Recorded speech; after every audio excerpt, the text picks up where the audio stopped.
ముందు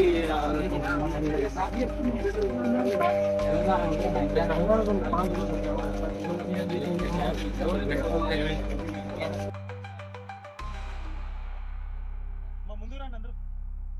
second years first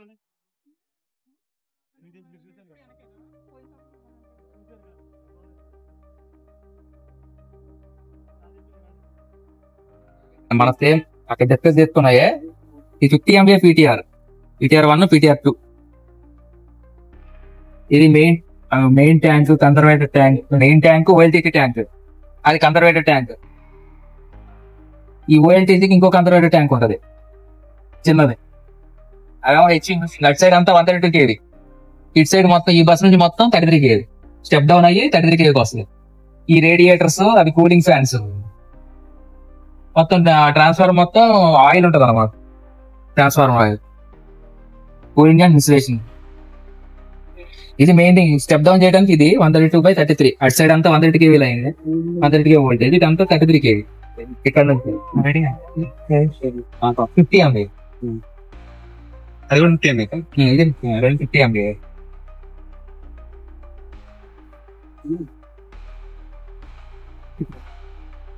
next అవతల cities 130 kV cities కనపడుతుంది కదా కింద బేస్ లో, వేరే కలర్, అవి సిటీస్ కరెంట్ ట్రాన్స్ఫార్మర్. అవతల ఐసోలేటర్. ఎక్విప్మెంట్ కూడా ఎప్పటికప్పుడు మనం మెయింటైన్ చేసుకోవాలి. కండిషన్ మానిటరింగ్ అంటాం దాన్ని. మెయింటైన్ చేసుకున్నప్పుడు ఐసోలేటర్ ఓపెన్ చేసి ఎత్తలేసి వర్క్ చేసుకుంటాం. సర్క్యూట్ బ్రేకర్ ట్రిప్ చేసి ఐసోలేటర్ ఓపెన్ చేసి ఎత్తలేసి మనం వర్క్ చేసుకుంటాం. మళ్ళీ అయిన తర్వాత ఎల్సీ రిటర్న్ చేసి ఎత్తులు తీసి ఐసోలేటర్ క్లోజ్ చేసి బ్రేకర్ చార్జ్ చేస్తాం. Same sequence. అది సర్క్యూట్ బ్రేకర్, అది 130 kV. SF6 ఆర్పేజింగ్ SF6 ద్వారా. ఇదంతా 33 kV. ఈ బ్రేకర్ అన్ని కూడా ఇవన్నీ వచ్చి వాక్యూమ్ సర్క్యూట్ బ్రేకర్. ఇది cities 33 kV level cities, 130 kV level city. 33 kV level breaker, city breaker, isolator. ఈ 33 kV బస్సు. ఈ బస్సు నుంచి డిస్ట్రిబ్యూషన్ అనమాట. మొత్తం అన్ని ఫీడర్స్ 10 ఫీడర్స్ ఉన్నాయి. 10 ఫీడర్లు. ఒక్కొక్క ఫీడర్ మీద మళ్ళీ 33 kV 11 సబ్ స్టేషన్స్ ఉంటాయి. 33/11 kV. ఈ పక్కన అడ్జస్ట్మెంట్ ఉన్నది 33/11 kV గంగారం సబ్ స్టేషన్. అట్లా ఒక్కొక్క ఫీడర్ మీద 3-4 33 kV సబ్ స్టేషన్ ఉంటాయి అనమాట. ప్యారలల్ కూడా దేని దానికి దేంట్లో అయినా వర్క్ ఉంటే ఆ పర్టికులర్ బ్రేకర్ ట్రిప్ చేసి వర్క్ చేసుకుని మళ్ళీ క్లోజ్ చేయడం.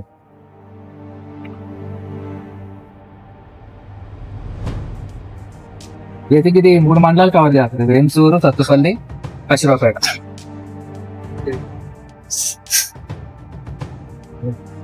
అది 33 kV సిటీస్, ఐసోలేటర్స్. అటు సైడ్ ఏ ఫీడర్ కి ఆ ఫీడర్ ఉంటాయి అన్నమాట. చూడండి 33 kV లెవెల్ చూడండి. అవి కూడా పైన అన్ని వెళ్ళలేదు. 130 ఏమో కొంచెం ఇది ఈ ట్రాన్స్ఫర్ పక్కన ఇది ఉంది కదా, ఈ 130 kV వెళ్ళేసి కింద సజ్జిమో అంటారు, సచ్చికో అంటారు. మాయిశ్చర్ ఎంటర్ అవ్వకుండా పీటీఆర్లకి. ఈ కన్సర్వేటివ్ ట్యాంక్ లో కూడా ఆయిల్ లెవెల్ చూసుకోవచ్చు మనం. అక్కడ మినిమం 30 degrees మెయింటైన్ చేయాలి. 35 degrees లెవెల్ ఉంది కదా, 1/4 కంటే అబోవ్ మెయింటైన్ చేయాలి.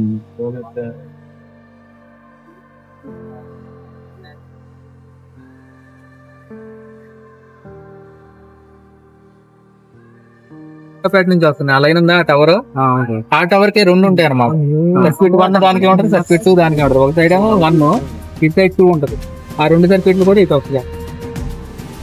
ఒక సర్క్యూట్ 1, ఒక సర్క్యూట్ 2 పక్క పక్కనే.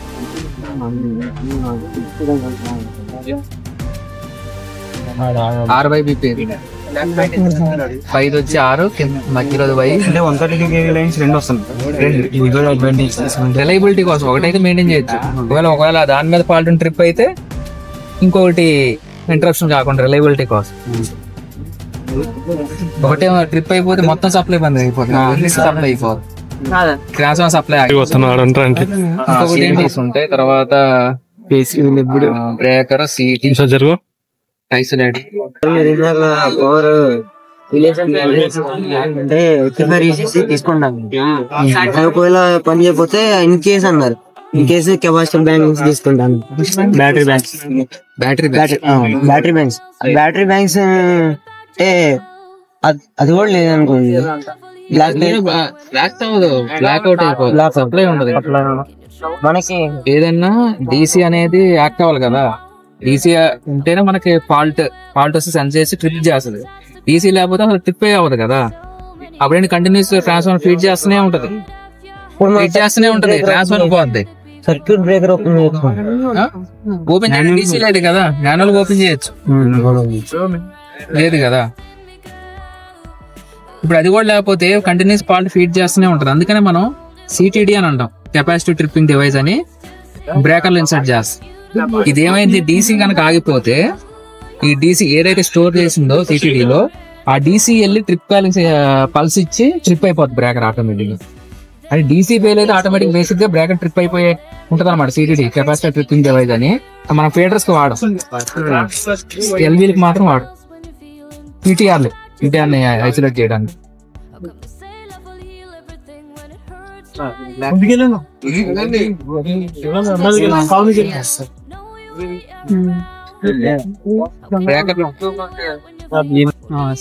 కల్లూరు 220 kV నుంచి పెనుబల్లి వస్తుంది. అది పెనుబల్లికి 2 వస్తుంది.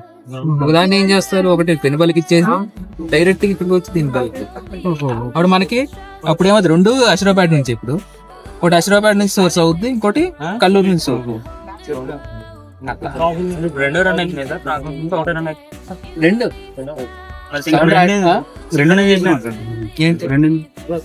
రెండు లోడ్ మనకి 80 మెగావాట్స్ రీచ్ అవుద్ది. ఇది 100 మెగావాట్ 100 MVA మన దగ్గర హైయెస్ట్ 80 MVA వచ్చింది ఇప్పుడు దాకా. అంతా కాబట్టి 250 MVA సరిపోయింది.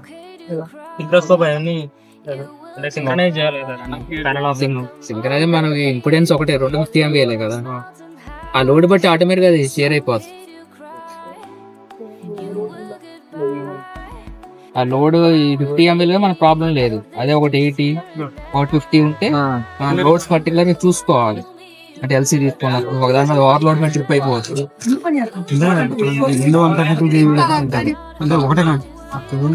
లేదు రెండు సర్వీస్ లోనే ఉంటాయి. పొరపాటున ఒకటి ట్రిప్ అయిపోతే ఇంకొకటి రిలయబిలిటీ కోసం ఒకటి పోతే ఇంకొకటి ఉంటుంది అక్కడ.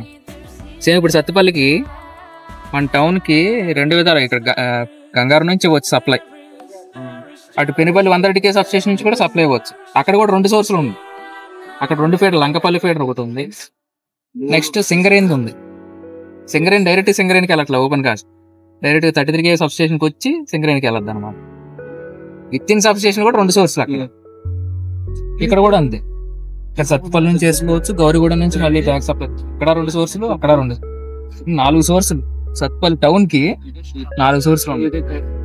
ఒకటి పోయినా ఇంకొకటి, ఒకటి పోయినా అట్లా 4 ఆల్టర్నేట్స్ ఉన్నాయి. మనకి ఇప్పుడు ఇన్పుట్ 132 ఇన్పుట్ 132/33. ఈ ట్రాన్స్ఫర్ 30, ఈ 2 ట్రాన్స్ఫర్ కదా, అటంతా 182 మొత్తం 30. అటు మన ఆ లైన్ అక్కడ అశ్రాబాద్ నుంచి వస్తుంది, అంటే తిరిగి వస్తుంది, తిరిగి ఈ టవర్ మన ఇన్కమింగ్.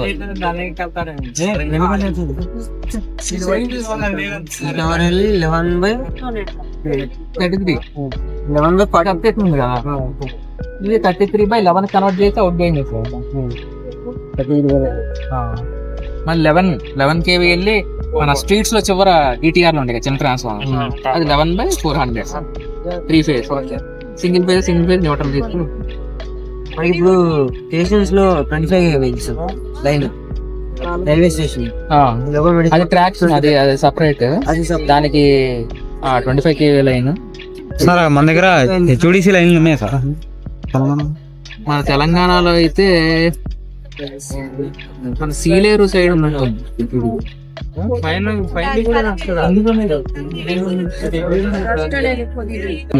తక్కువ ఉన్నా కూడా మనకి గ్రాస్ అవుతాయి, ట్యాబ్ తీసుకుంటే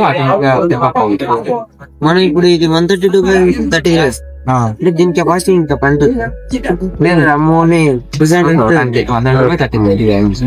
అంత ప్లేస్ ఉంటే మళ్ళీ 220 kV కూడా పెట్టుకోవాలి.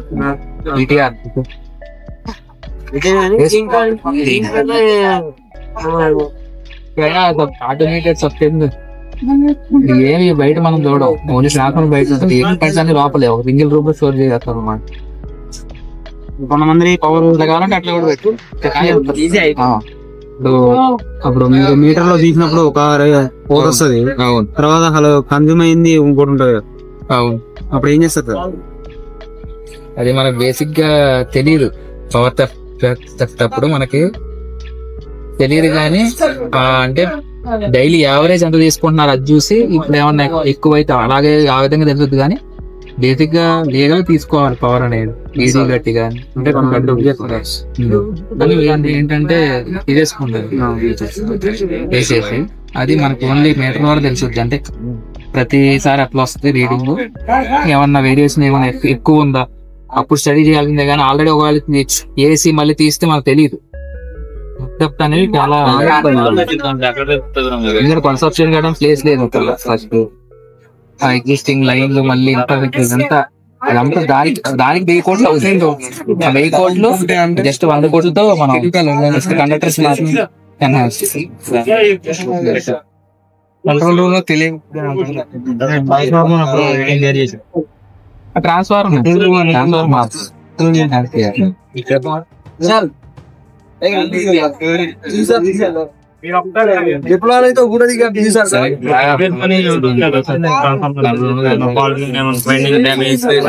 అయితే ఆటో కంపెనీ ఎవరైతే మ్యానుఫ్యాక్చర్ చేశారు మొత్తం డిశ్చార్జ్ అయిపోతాయి గ్రౌండ్.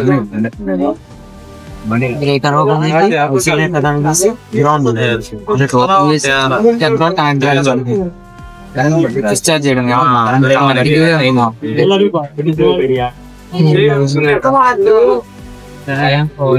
సర్క్యూట్ బ్రేకర్ దగ్గర స్పార్కింగ్ సర్క్యూట్ బ్రేకర్ అది ఆర్పింగ్, అది ఎస్ఎఫ్ఎక్స్ ఇంటర్నల్ గా అయిపోతుంది.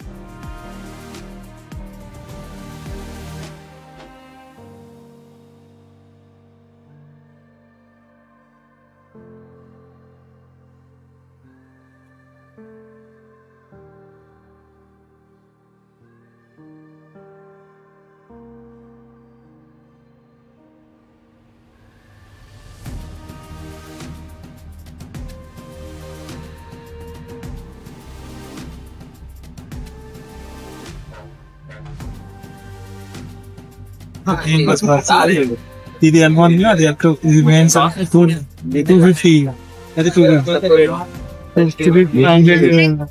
కేవీ నుంచి జనరేషన్ చేస్తున్నారు. ఈ ఎల్బీ నుంచి LB1 నుంచి సబ్ విలేజెస్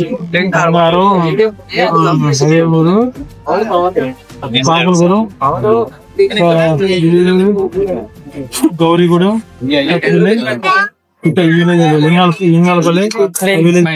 పడుతుంది. అందుకే ఇంకా ల్యాండ్ క్లోజ్ లెఫ్ట్ లో ఉండదు.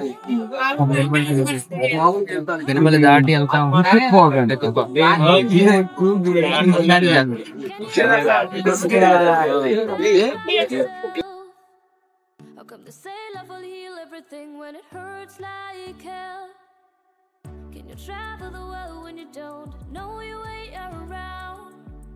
How can you run anywhere when your feet won't even touch the ground?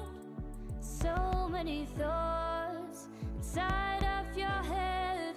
I've said it before. To dance instead. Ooh, follow me around. Trust in me, girl. Ooh, let's turn things around. Start a whole new world. Ooh, let's just sing and dance. You don't need to doubt. Ooh, yes, believe in me. There's here and now. There is. Star to delta star to star HV side ఎన్ని side అంతే కదా.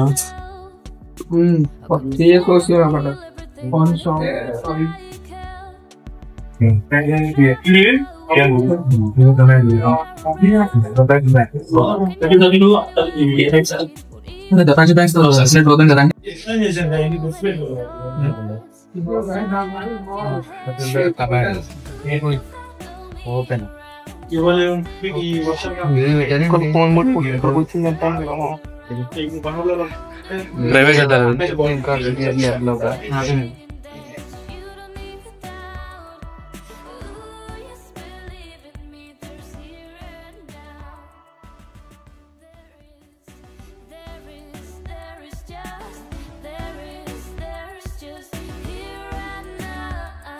Subscribe to Vasco Studio Official.